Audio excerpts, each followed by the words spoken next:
কিন্তু রাজকুমার কি প্রিয়তমাকে ছুতে পারবে? অসম্ভব ব্যাপার।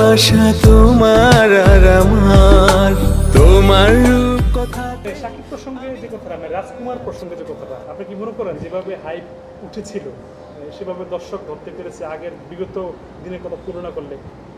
দেখো, তোমাকে কিন্তু একটু আগেই বলেছি যে এইবারে কিন্তু মানে আপ টু দ্য মার্কের কিন্তু কোনো ছবি কিন্তু নাই। তার মধ্যে থেকে বেটার হচ্ছে রাজকুমার, কিন্তু রাজকুমার কি প্রিয়তমাকে ছুতে পারবে? অসম্ভব ব্যাপার। আমরা বেতার কথা শুনতে পেরেছি যে 1 কোটি প্লাস কিছু টাকা হয়তো টেবিল কালেকশন হয়তো প্রযোজক পাবে, এটা আমরা শুনেছি। আমি এটার সাথে ফুললি একমত যে দেখো, একটা সুপারস্টার মেগাস্টারের ছবিতে থাকলে 1 কোটি প্লাস টেবিল কালেকশন থাকবে, এটি তো বাস্তব হওয়া উচিত। কিন্তু পরিস্থিতির কারণে যেটা বলতে হচ্ছে যে এখন এটা শুনছি অনেক আগে, কিন্তু 1 সপ্তাহ তো এখনো শেষ হয়নি, এখন আমরা সকলে হতাশ।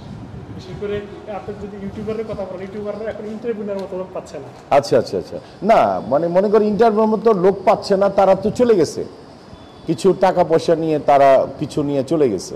এখন